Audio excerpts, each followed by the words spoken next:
With the Archers winning the PLL championship, I wanted to take a deeper look into the heart of their defense and how they were able to hold a high-powered Water Dogs offense. The three common house names in this defense are Brett Dobson, Graham Hossack, and Latrell Harris. Dobson, a 2023 All-Star, had an amazing season and is a major reason they won this championship. With 18 saves and a 58% save rate, he had a great game. Not to mention his last second save to ice the game. I've already made a whole video on how good Hossack is, but the former D Player of the Year was out for blood in this game, constantly taking bodies out and not letting up one-on-one. Latrell Harris is the 2023 Short Stick D-Mid of the Year and was out in the finals, but the rest of the D-Mid line stepped up, and I'll show you some examples of that today. This is an amazing display of the Archers' ability to slide as a team. The Short Stick D-Mid gets beat far out from the goal. McMahon goes as the one slide. As soon as this happens, his man bumps out of the middle. Connors recognizes this and acts as the two slide, firing up to the ball. This then leaves his man open in his shooting position. Hossack realizes that the whole defense is going to have to rotate, so he slides up to play the ball as Caraway is about to shoot. Remember how Bond, the Short Stick D-Mid, got beat at the start of this play? During all of this, he recovered back to the inside and was able to bump Mayar off his responsibility in the middle, freeing him to recover to Hossack's man and inevitably blocking the shot. The Archers have more than just a defensive system. They have an instinct that gets them out of situations like this. Trey Leclerc got stuck at X on ball in this play.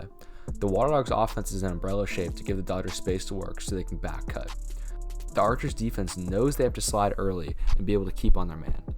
Almost immediately as the dodge starts, Hossack slides knowing Leclerc is going to get beat. The important part of this play is to watch the off-ball defense. The Archers have to play a hybrid zone man defense because the slide is sent so early. Their first priority is the two attackmen in shooting positions.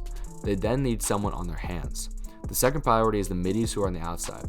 The defense has to play these guys in a zone style because they're man down for a second while the slide is sent.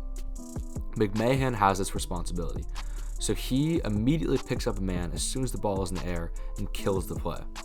This Archers defense is able to take a desperate situation of a short stick D-mid stuck at X, and we're able to kill the play. Hossack was out to kill this game, and he delivered maybe the hardest hit of the year at the end of the game. The crazy thing about this hit is that many parts of it are clean, yet if you're a ref, you kind of have to throw a flag. While Hossack had body-to-body contact, it looked like he had too much of a run-up and the player was pretty much defenseless. While a hit like this probably isn't the best in the fourth quarter of a championship, it sets a statement and gets your team fired up. This second hit just shows his strength as he tosses Sowers to the ground with nearly zero effort. I want to highlight some D-mid plays starting with this one. Mayar puts on a masterclass of this defensive midfield position here. To start, he makes contact high up in the field to deny the top side. As he funnels his man down the alley, he finds himself alone on an island with his man in his shooting position. Mayar is able to absolutely deny the multiple rollbacks that his man throws at him. It is amazing how athletic he is to be able to stay with his man as a short stick. His ability to change direction and shuffle to deny top side is so impressive. To top it all off, he gets in his man's hands as he tries to shoot and completely messes up his shot. This is genuinely some of the best D-mid play I've seen in a while, and he deserves more credit for what he does. Sowers is one of the fastest players in the league, so when a D-mid is switched on to him, generally it's a nightmare. Bond gets ISO'd on the wing with Sowers, and Sowers gets a step going on the top side. But instead of blindly sprinting to catch up, Bond stays in an athletic position and is prepared for the rollback. As Sowers cuts back, Bond is able to get a little bit of a stick into Sowers' hands and completely messes up his shot. Getting your stick into a shooter's hands is so important if you can't make body contact. Let's look at a coverage from X from Warren Jeffrey. As his man approaches him, he finds himself backed up near the cage. It's important that he breaks away from here quickly so he doesn't get hung up on the cage. He does a good job of waiting to make contact right at goal line extended.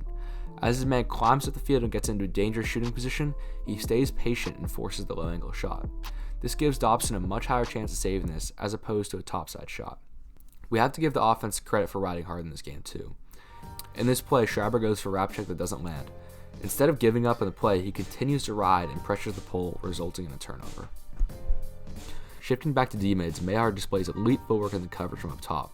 As his man starts his dodge, Mayar has his body position completely denying the top side of the field. Denying this top side is his priority, and as his man cuts back, he stays patient knowing he's going to send his man down the alley. As his man breaks for the alley, Mayar does a great job of shifting his hips and getting his guy downhill. This forces a bad shot. Thank you so much for watching. I'm going to be shifting less from pro lacrosse and now more towards college lacrosse, fall ball, and then soon into the spring.